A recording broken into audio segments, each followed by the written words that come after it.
Thank you for coming. Thank you for joining me. I've been a little bit nervous about putting up this video because it is a bit touchy. It's on a subject that is rather difficult to discuss at the moment because it's about the situation that we are facing in our world, and especially those of us who are Africans who are living in the diaspora. If you're Kenyan specifically, it will be really, really relevant. This is about the reason why and how we have gotten ourselves in such a situation that we are in such great debt that we are almost facing a situation where our countries might default on loans. If our countries do default on loans, they'll be joining those others such as Lebanon, Zambia, which is the first African country to default on a loan, Ghana, Venezuela, which for reasons perhaps beyond their control, either through public mismanagement of their funds, or because of an epidemic, a pandemic situation, or because of political instability, or because of just a mixture of bad luck and bad public financial management, corruption. There are many reasons why countries default on loans. Kenya currently is in a debt crisis. We have $72 billion loans portfolio, and which is up to about 9 trillion Kenya shillings. The ceiling on our debt in Kenya is actually 10 trillion shillings. So literally we only have 1 trillion to play around with. We are almost at the top. This represents about 69% of our GDP. And that means that we only have, let's just say, approximately, I would say 30% of our GDP. Our total GDP is approximately 1.3 trillion shillings a year currently. It used to be about 1.45 trillion. It's now 1.3. So if we're looking at 69% of, or 70% of that, we're looking at approximately repayments that are, let me do the calculation here. Let's see. So if we have, like, let's say 1.3 and then times 0.69, it's approximately 897. So we are 897 billion shillings, is it? Out of the 1.3 trillion, 897 billion shillings is what we have in debt. That represents a very huge amount of debt. So guys, if you log into Statistica website, you'll find the Kenyan national debt in relation to gross domestic product, GDP, from 2018 to 2028 being projected, okay, about 10 years. We started out in 2018 with a gross national debt of 56% of our GDP, and right now, 2023, it's at 70% estimated, and it's going to come down apparently in 2028 to approximately 62%. So now you know me, I like to compare with other countries. So for example, let's look and see how we're comparing or how we're performing compared to countries such as Uganda. Okay, so gross national debt compared, okay, Uganda. So in the same period, 2018, they were at 34% of their national debt in relation to the gross domestic product. They were at 34% in 2018. Currently, 2023, they're about 48%. That's less than half of their budget. And it's projected to reduce all the way back to 37%. 37%. Let's look at Tanzania. Tanzania.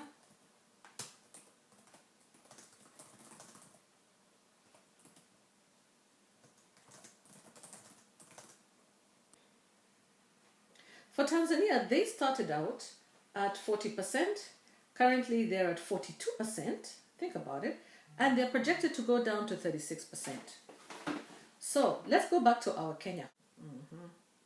I have to be very careful, guys, with statistics. You know, when it comes to the statistics, there's statistics, damn lies, and statistics. So you have to be careful. Otherwise, how are you people? Today, I'm very serious. I'm not joking. Leo, tunaongea mambo ya madhavu. Madhavu.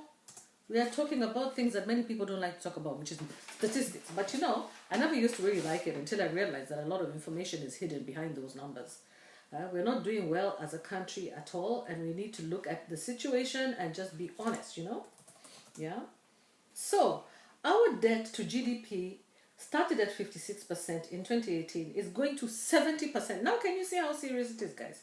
It's projected to come down to about 62% by 2028 if we continue the way we are going currently. So, as you can see in East Africa, Kenya is a highly indebted nation, very highly indebted. All right, and it's important for us to be aware of the truth. According to people that I really respect, I was listening to African Uncensored about, you know, there's a 4-part series that Africa Uncensored brought about, and also, you know, also talking to David D. I know that John Allen Namo, who's an investigative journalist, has talked to David D quite a bit, and I've also listened to David D's many videos. And in general, what he has said, he was trying in one of the videos where John Allen Namo was presenting as part of a panel. David D tried to explain why it is that we decided to have a constitution.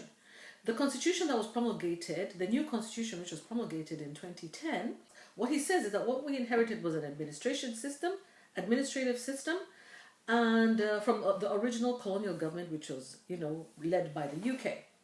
All right, and the administrative government, the difference with them is that most of these people still remain right now, and they still have their interests in our countries. And basically, that administrative system is one that wants to dictate to Kenyans or to its ex-colonies what to do with their resources, including whether or not to borrow, okay, money at national level for various projects, and even up to the point of what projects to actually implement and how to implement them. It was about dismantling that original administrative system and putting into place what we call a political system that is based on democratic rule, and where the bottom person has a say, where the politician has a say at the ward level and not just at the national level. When we say ward level, we're talking about the village level, where the villagers will have a say over the national government, which is represented by the center. The administrative state, they say, is characterized by centralization of power and by national government and this centralization of resources. So most of the money used to go to the national government, you know, to ministries, where those ministries are not places that are accessible by the regular general public. So the new constitution implemented something called devolution, which has devolved governance all the way down to the village level, and the governors and the governance was supposed to be overseen by a governor and MCAs, members of the county assemblies, who would be representatives of the people. Now, the national government is always fearful of being rendered irrelevant, unfortunately. The national government, together with all those who have interests, all those invisible people who have interest in the national government, they're afraid of being rendered irrelevant. So what they do is that they tend to compete with the county governments by also identifying loans and additional monies and finances to finance projects that are going to be running in parallel with counties. And there's no way you can imagine at the national level that they can compete with a county. Like the nation of Kenya can actually borrow money, much more money compared to a little county. So what happens is that we end up overborrowing and having very expensive loans. So by the way, our loans are 50% international loans, you know, from the international market, and usually those are, they say, a bit more affordable. I don't know how much though, maybe 10% interest. While domestic loans have a much higher interest rate, just like the rest of us. So what has happened is that the government has overborrowed from the domestic market, making it almost impossible for the rest, you and me, to have access to loans to do business. So let's say you find yourself in a situation in business where you really need to maybe renew your stock, you need to improve your facility, you need to guarantee a loan guarantee that you need, you know, to you've received an order, you want to actually supply, you've got a tender, you want to supply, but you cannot get funding from the banks because the government is actually competing with you. So the government is borrowing from the banks, and so you as an individual borrowing from the banks are a nobody, literally, you know. So what Dr. Ndi said basically is that we have to decide whether or not we're going to implement the constitution, because we have competing factors that are competing against this constitution. This constitution is yours and mine. It's our declaration about how we will govern ourselves. And this is what we all agreed to. And we had a referendum and we agreed on it, and everybody voted yes to the constitution in 2010. And I remember that time I was very excited. It was a wonderful time. Kenya was very positive at that time. in 2010. And I remember that was actually during the time when President Kibaki was actually in power in 2010 up to about 2012. And that is when they went on to negotiate for the loans with the Chinese to build roads, yeah, the SGR, all of those loans they negotiated during that period of the constitution. Most people in countries like visible projects. Those visible projects are like roads, infrastructure. The invisible projects are things like maternal health care, rights, human rights. All those are invisible types of projects. The national government will invest heavily. And then, of course, they also have what they call the CDF, which is it's a baby of the national government, and it was implemented.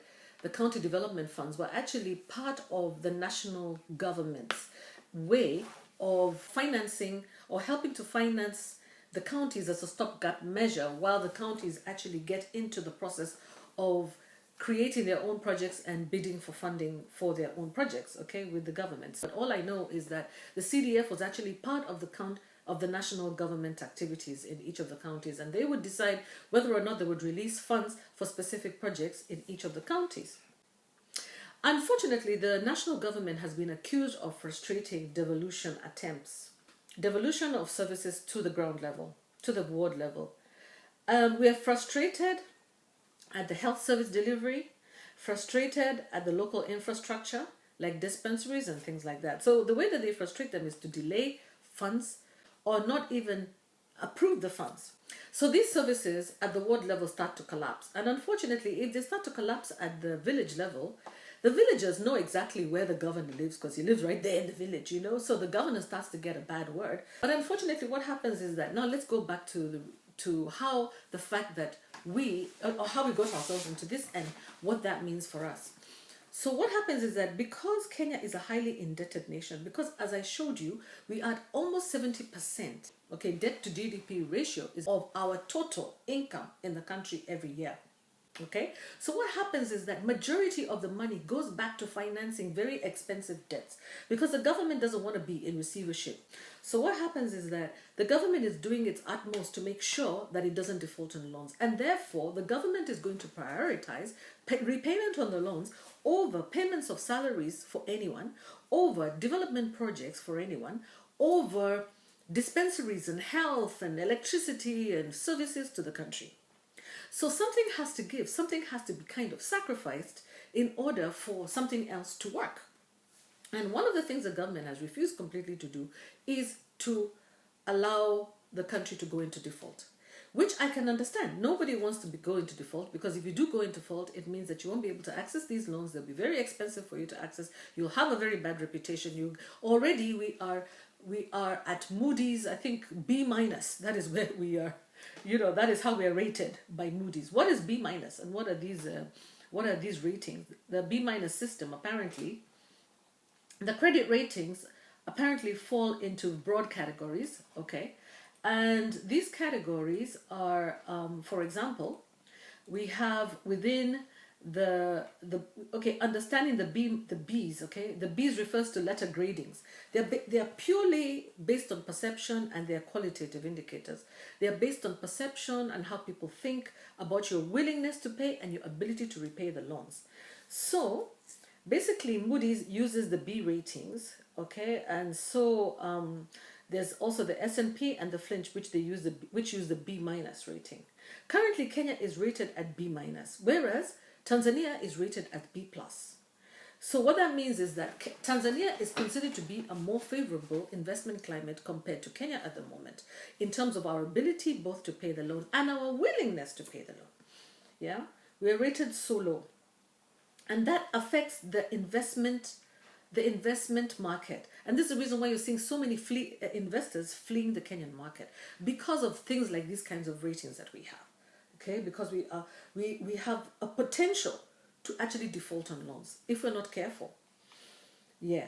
So what does that mean for you and me in terms of Kenya's credit worthiness, in terms of the fact that we have overborrowed? Yes, we've heard this 1,000 times. I'll leave the rest of the detail, because the devil is in the detail, to our economists. If I had time and energy, I would actually go into this thing full time because I find it quite interesting. It's not far from the kind of work that I actually do as an evaluator. except that I haven't been focusing on the money. I've been focusing on project objectives and whether they have been met with communities. But really, the principles are the same. Yeah, so basically, this creditworthiness of Kenya has a great impact on Kenyans who are living both in Kenya and abroad. It impacts on our economy directly. What it means is that the government is going to do everything and go helter-skelter, become completely desperate to try to close these gaps, these finance gaps, and to try to increase our creditworthiness and also reduce our debt burden. One of the ways they're going to do that is by increasing the cost of utilities such as electricity and fuel and things like that in the country. All right, and they will also increase the taxes and widen the tax net to include people who are both within the country and outside of the country. So, for example, you also saw in the news how, for example, content creators who are monetized, who are living within the country, have to pay 5% of their earnings as tax to the government, and those who are living outside the country have to pay 20% of the tax. Think about it, guys. 20% if you're living outside, like me. So if I become monetized, I'll have to pay 20% tax to the government of Kenya. Which is because basically Kenya is considered to have an elevated risk. And so we have to bear the burden of bad decision making, basically, in my view. Okay? So while Tanzania is being given a favorable credit rating, Kenya is being given a negative credit rating. So in general, guys, this is the reason we are where we are. And how do we get ourselves out of this? I would suggest this is what I believe Mr. Raila was trying to address the other day. And he said that we absolutely have to reduce our budget by 500 billion. According to Ndii and the rest of them, they say that the money is actually going to repayment of debt, to government recurrent expenditure, which is a payment of doctors, nurses, and all the government service workers at the county levels and at the national levels. And also their salaries, of course, at all levels. All the workers and also all the leaders, all their salaries basically eat up about 500 billion shillings. So if you say 500 billion is going actually to pay for recurrent expenditure, and then we have another maybe 800 billion going back to repay loans. Let's say we're at 70% and we're actually spending about 800 billion, and they're not telling us the truth. Maybe we're paying 800 billion instead of paying actually 600 billion. And then they lie to us here that we have maybe like about 300 billion to play around with. Yes, 800 billion. I get confused, guys, between these billions and trillions and shillings and dollars. I'm sorry, because this is actually one thing that I found even on the Spice FM, that sometimes they were quoting dollars and shillings and confusing us. So, like I said, our debt is our debt to domestic product ratio is approximately 70%. Let's just call it 70, flat out, 70%. 70% of 1.3 trillion. What are we going to do to plug the shortfall? The only other way is to reduce our budget, 500 billion, 500 billion. So if we reduce it by 500 billion from 1.8 billion, it actually then matches with the amount of tax that we are able to collect. So if we're able to collect 1.3 billion in taxes, then we have to find a way to renegotiate, either renegotiate with our lenders, they call it in the bank, I think, to refinance. We need to find a way to refinance our loans so that we can spread it out over a longer period of time, and give ourselves a bit of time to recover, because of the fact that, yes, okay, we had the COVID, which was not something that we expected, and it was an unexpected event, global event that impacted everybody and found us when we were already down. Yes, there are wars, and there's a Ukraine war, and also we have climate issues. We had the drought that also impacted us. Yeah, those are real things. But on top of that, there's a lot of government wastage of funds. And there's a lot of people wasting our money.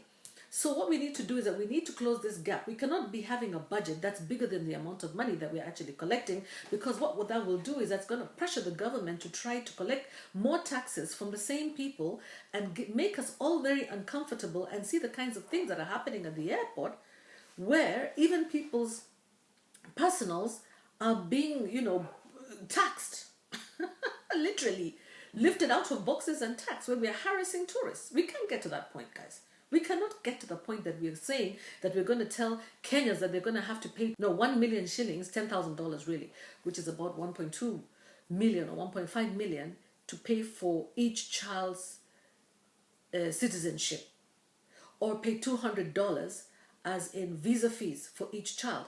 Guys, that is punitive to the Kenyans who are actually remitting so much money in terms of diaspora remittances to the country. So what we need to do is that we need to look at our tax base and see what are we comfortably able to raise. What is KRA comfortably able to raise from Kenyans? 1.3 trillion. Fine, then let that be our budget. That should be our budget. Now let's go back and see, what do we owe? We owe this much. So how can we refinance our debt? Can we go back to our debtors and say, our lenders, and say, guys, can you help us to refinance our debt? We can't afford to pay this, because on top of that, our currency has also lost a lot of value. Yeah, so that makes our debt even more expensive. We have to consider those things. And people who are mathematicians here, this is your job, you know? This is your job to do this, to help us to do this. My job is to use my mouth to try to renegotiate the loans. Why not? We should be able to renegotiate the loans with the Chinese government and everybody else.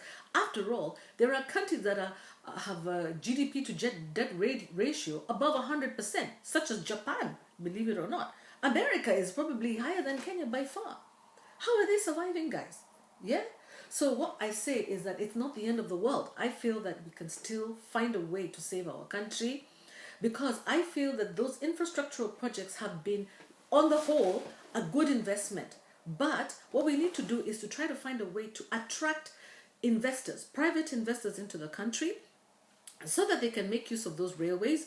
Even if they're locomotives, diesel locomotives, we can find a way to replace those diesel locomotives with more efficient systems. Yeah, we can also eventually, but in the meantime, because literally they were meant for cargo, why don't we find a way to deliver more cargo in the hinterland then, if that is what it was for? Okay, extend that railway to the Malabo border and let it be used for the intent that it was purposed for. Because there's no reason why the railway should actually end in Naivasha. It should continue all the way to Malaba for it to make any sense to Uganda. As you can see, now Kenya is losing 100 million shillings. Yeah? Is it 100 million? 100 billion. Yeah, Kenya is losing 100 million from Uganda. I actually wrote this somewhere. I did this research and it was actually so frightening. I couldn't believe it. Let me try and see if I can find it here. Corruption, diaspora remittances. There's just so much. Let's see here.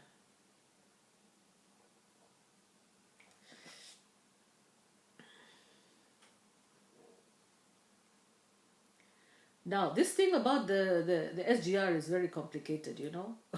We borrowed a lot of money for the SGR. Most of the debt that we are in is because of the SGR, guys, and also the Eurobond. The SGR took up almost 10 billion. Yes, $10 billion. Yes, because right now we're on $72 billion debt, which is crazy. Which is 9 trillion Kenyan shillings. Crazy, man, you know? So we took like 5 billion shillings from the Chinese and actually also deposited almost the same amount of money within the Chinese Exim Bank, apparently, according to what I understood from that Spice FM interview. Quite an interesting interview there. You guys need to go and listen to that interview and come back and explain to me what really happened. Because if you try to triangulate with the Africa Uncensored interviews with John Allen Namo and the guys in the Treasury, you'll be shocked, because actually one person in there said, did we actually pay for 2 lines? Did we actually pay for 2 SGRs? Seriously, you guys. This is what I'm talking about, wastage. And those people who wasted our monies, they need to account for it or bring it back into the country. There's no reason why Kenyans should actually have to pay for this. Why should Kenyans have to be subjected to this? Diaspora remittances. We are not the only country that is at risk of hunger. Right now, people are hungry. People in my Kikuyu language, they're saying, Adone marara. Yes, people are going hungry. Nigeria is the same situation, guys, you know. Yeah, they're saying 26.5 million Nigerians at risk of hunger, 2024. You know, Nigerians are many, eh? They're at least how many? Huh? Those guys are like what? 100 million? No, 100 million is Ethiopia. There are 200 million people in Nigeria. Of those, 10% of the population or more are at risk of hunger. And you know, Nigeria, I've been there a couple of times. Yeah? And this is the Food and Agricultural Organization who was saying that 10%, over 10%, which is a significant number of Nigerians, are at risk of hunger. Yeah, and so this is a problem, and that the reason is also because of the same thing: over borrowing, debt risk. And although what you see is that in the case of Nigeria, you find that they have rich people like Aliko Dangote who has committed money. You see these investors. He has committed 6.8, no, $687 million. He has repatriated it back, almost $1 billion himself, back into his own country. There are Kenyans who have that money. There are Kenyans who have friends who can repatriate money into our system and help to employ our people. The only solution is not just to get Kenyans and to send them out into Saudi Arabia, into America, into Europe. No, there are ways that we can actually, use the talent that we have, the resource, which is the human resource that we have in Africa and in Kenya. We can use our own human resource and create wealth in our own countries and maximize the use of those roads, maximize the use of those railways. You see, David D says that he feels that the SGR was just not necessary because it couldn't afford it. It wasn't economically viable. But whoever decided on the railway, because unfortunately what I discovered is that the Chinese are the ones who actually did the initial assessments. Yeah, they actually have to do some sort of feasibility studies. So the Chinese did the feasibility studies without the Africans, without the Kenyans. And of course they're going to consider their own interests, which is mainly to trade, mainly to have a market for their goods. So that railway, when it comes with nasty old looking locomotives, for them, no big deal. For them, it's about, they have something to take their goods from Mombasa to the center or to Malaba cheaply. Really, that's all they're thinking about, to move their steel, to move their things, into the country. But we did not consider our own needs. The fact that we already had a railway and that we could have probably upgraded our own railway. Why they did not decide to upgrade it, why they did not decide to use an electric line like they have in Morocco and other countries that I've visited, why we did not think about those things. I don't know, because right now we would be saving. Diesel is expensive. Yeah, maybe we would have been able to generate our own electricity through nuclear power plants and then have our own railway system all over the country. Meanwhile, also paying almost double for that same railway line. So guys, there's a lot of questions and we need to hold our governments accountable. We need to ensure that there's proper oversight for our ministries in how they use their money and how projects get completed. Because in this particular case, for example, with the SGR, you see that it stops at Miritini and starts in Syokimau, places that are not even anywhere near the centers. They're not in Mombasa town, they're not in Nairobi town. You have to take shuttles to both start and stop, which makes it very expensive to use the railway line and inconvenient. So why would you do that? That is what you call, what happened to the rest of the money? Here we are, we've spent almost enough for 2 lines. Meanwhile, the line that was actually built is incomplete. It doesn't stop in the right places or start in the right places. Now that is what I report on. So what we need in the government is actually a separate entity. We need a public partnership.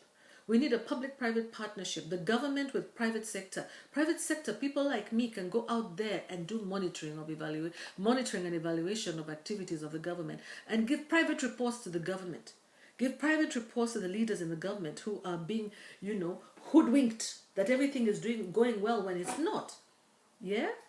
Or where also we can identify problems and potential impacts which are negative to the future and stop things before they go elephant. Isn't it, people? Yeah? So we have people like Aliko Dangote who have committed to Nigeria $1 billion to try to help with this issue. Kenya, meanwhile, is at the risk of losing $100 million in revenue. $100 million in revenue as Uganda is shifting fuel imports strategy. Why? Blaming the middlemen for increasing the cost of petrol. So what doesn't make sense right now is that petrol, diesel, is cheaper in Uganda, despite the fact that it comes through Kenya. It is cheaper on the inland. It's cheaper in Tanzania. It's cheaper in Uganda. It's probably cheaper in Rwanda, which is ridiculous because it's passing through Kenya. Not Tanzania, but the other two passing through Kenya because they're hinterland countries. Okay, they're using our ports, which means that these middlemen are robbing them blind. And meanwhile, our petrol is more expensive than the people that we sell petrol to. Does that make any sense? So Kenyans, I think we need a more critical mind and we need to come on board, all of us. Those of us who care for our country, those of us who are patriotic citizens, who know that you can contribute something to our country. Right now, look, we have the president. He's there. He needs solutions and he needs to start listening. Yeah? Our President Ruto needs to start listening to women like me. He needs to start listening to men like Dr. D. Dr. D is up to his head. You guys are losing faith in this man, but remember, he's a very intelligent man. He's a man who understands what's been going on. Yeah, you'll come and find a way to to cause disrepute to his reputation. But really, to be fair, he had been warning us about this situation from a long time ago. He said that we would need at least 50 train tracks, or 50 times 50 trains per day between Nairobi and Mombasa for it to be a viable thing. But we don't. We have something like maybe 8. So how can the SGR be a viable investment? You see, again, he's also warned people about the dangers of borrowing short-term loans from the bank, okay, and for long-term projects like the SGR and infrastructural projects that will bring rewards much later, returns much later. And in the meantime, depriving Kenyans the opportunity to borrow money from the banks. Yeah, because now the banks are lending to the government. They are much more attractive lender because they have assets that humans don't have. We people out here, we don't have those assets. They own buildings, they own the country. So for them, they can also go and find a way to borrow more money to pay the banks. So their risk is much lower compared to lending to the rest of us. So what happens to the rest of us? We just sit there and our businesses fail. We get tired, you get stressed, people start committing suicide, people start drinking. People start losing hope.